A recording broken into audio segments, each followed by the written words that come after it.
నమస్తే ఫ్రెండ్స్, నేను మీ అఖిల. Welcome back to చిన్ని వ్లాగ్స్. సో ఈరోజు వీడియోలో ఒక మంచి డెలిషియస్ రెసిపీని మీతో షేర్ చేసుకోబోతున్నానండి. అదే బ్రెడ్ కస్టర్డ్. మంచి రుచిగా, సూపర్గా, రిచ్గా, క్రీమీగా బాగుంటుంది.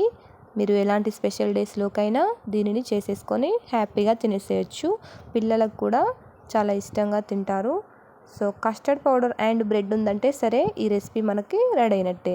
స్టెప్ బై స్టెప్ ప్రాసెస్ ఈజీగా ఎలా ప్రిపేర్ చేసుకోవాలో ఈ వీడియోలో చూపిస్తాను కాబట్టి వీడియోని ఎక్కడ స్కిప్ చేయకుండా ఎండ్ వరకు చూసేయండి. పక్కన ఉన్న బెల్ ఐకాన్ని యాక్టివేట్ చేయడం మర్చిపోవద్దు. ప్రాసెస్లోకి వెళ్దాం. బ్రెడ్ కస్టర్డ్కి నేను ముందుగా ఒక 5 పీసెస్ వరకు బ్రెడ్స్ని తీసుకున్నాను. ఇలా సైడ్స్ కట్ చేయకుండా డైరెక్ట్గా చేసేసుకుందాం. ఇలా కరెక్ట్గా సెట్ చేసుకోవాలి ఫ్రైడ్ బ్రెడ్స్ని. ఇలా 5 బ్రెడ్స్ని ఇలా సెట్ చేసుకున్న తర్వాత చూపిస్తున్న విధంగా ఇలా మిడిల్గా కరెక్ట్ షేప్లో కట్ చేయాలి. అటువైపు ఇటువైపు ఇలా కట్ చేసుకున్న తర్వాత చిన్న చిన్న స్లైసెస్గా వస్తాయి. మనకి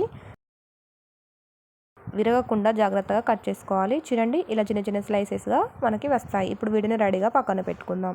ఇప్పుడు స్టవ్ ఆన్ చేసి ప్యాన్ పెట్టి ప్యాన్ హీట్ అయ్యాక అందులోకి ఒక 4 టేబుల్ స్పూన్స్ వరకు నేను ఆయిల్ని తీసుకుంటున్నాను. అదేవిధంగా ఒక 2 టేబుల్ స్పూన్స్ వరకు నెయ్యిని తీసుకుంటున్నాను. మనకు కావాలంటే పూర్తిగా నెయ్యితోనైనా కూడా చేసుకోవచ్చు. అలా అయితే ఇంకా ఫ్లేవర్ చాలా టేస్టీగా బాగుంటుంది. ఇప్పుడు ఆయిల్, నెయ్యి రెండు హీట్ అయ్యాక మనం ముందుగా కట్ చేసి పెట్టుకున్న బ్రెడ్ స్లైసెస్ని ఈ ప్యాన్లోకి వేసేసుకొని మంచిగా వీటిని ఫ్రై చేసుకుందాం.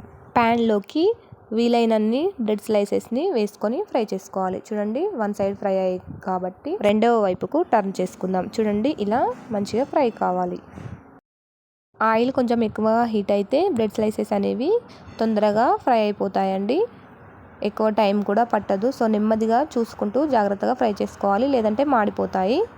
ఈ విధంగా ఫ్రై అయిపోతే మనకు బ్రెడ్ కస్టర్డ్కు కరెక్ట్గా సరిపోతుంది. ఇప్పుడు వీటిని ఒక ప్లేట్లోకి షిఫ్ట్ చేసేసుకుందాం. చూడండి, ఈ విధంగా ఫ్రై కావాలి. ఇప్పుడు మళ్ళీ అదే ప్యాన్లో ఇంకా మిగతా బ్రెడ్ స్లైసెస్ని కూడా ఈ విధంగా ఫ్రై చేసి ప్లేట్లోకి తీసేసుకుందాం. బ్రెడ్స్ ఈ విధంగా ఫ్రై చేసి రెడీగా పక్కన పెట్టుకుందాం. ఇప్పుడు స్టవ్ ఆన్ చేసి ప్యాన్ పెట్టి ఒక 500 ml వరకు నేను పాలను ఇందులోకి తీసుకుంటున్నానండి. ఇప్పుడు పాలు హీట్ అయ్యేలోపు మరొక బౌల్ తీసుకొని అందులోకి 1.5 టేబుల్ స్పూన్ వరకు కస్టర్డ్ పౌడర్ని యూజ్ చేస్తున్నాను. కస్టర్డ్ పౌడర్ అనేది ఖచ్చితంగా ఉండాలండి ఈ రెసిపీకి. అది ఉంటేనే టేస్ట్ బాగుంటుంది. ఇప్పుడు మనం 500 ml పాలను యూజ్ చేసాం కదా, అందులో నుండి ఒక 3 టేబుల్ స్పూన్స్ వరకు మిల్క్ని తీసుకొని అంతా కలిసేలా ఇలా మంచిగా కలుపుకోవాలి. ఉండలు లేకుండా ఇలా కలుపుకొని పక్కన పెట్టుకుందాం.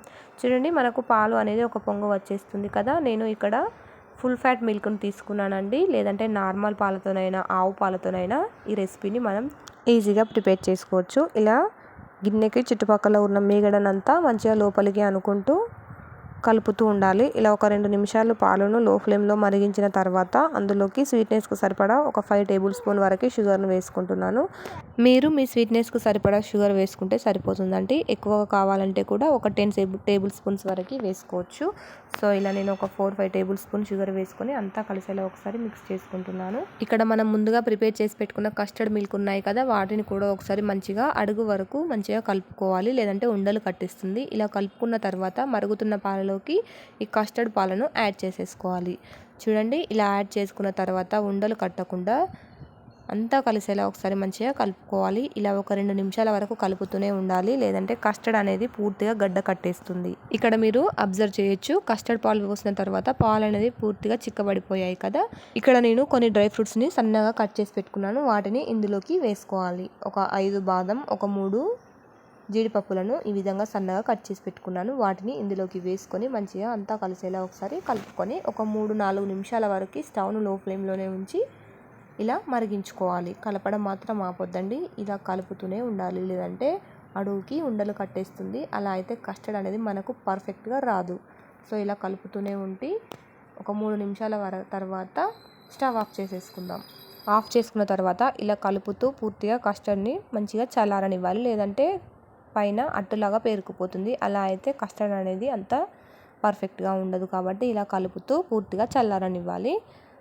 అట్టు అనేది పేరుకోకుండా ఉంటే సరిపోతుంది. సో ఇప్పుడు నెక్స్ట్ ప్రాసెస్లోకి వెళ్దాం. ఇప్పుడు ఒక గ్లాస్ జార్ తీసుకొని అందులోకి మనం ముందుగా నెయ్యిలో మనం బ్రెడ్స్ని ఫ్రై చేసుకున్నాం కదా, ఆ బ్రెడ్ స్లైసెస్ని ఇలా ప్యాన్లోకి మంచిగా పేర్చుకోవాలి. ఇలాంటి ప్యాన్ ఏది తీసుకున్నా సెట్ అవుతుందండి.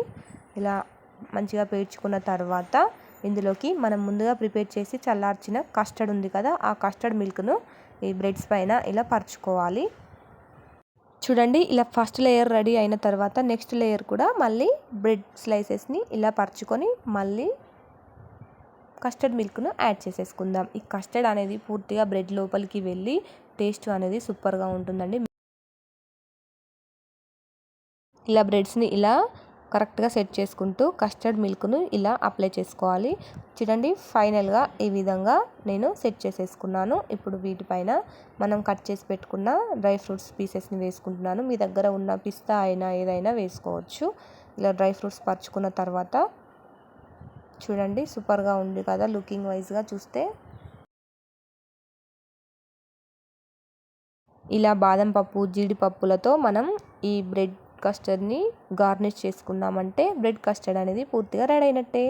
చూడండి, సూపర్ టేస్టీగా యమ్మీగా బ్రెడ్ కస్టర్డ్ అయితే మనకు ప్రిపేర్ అయిందండి. ఈ బ్రెడ్ కస్టర్డ్ను మనం ఒక 1 or 2 hours డీప్ ఫ్రిడ్జ్లో పెట్టి తినేసామంటే రుచి సూపర్గా ఉంటుంది.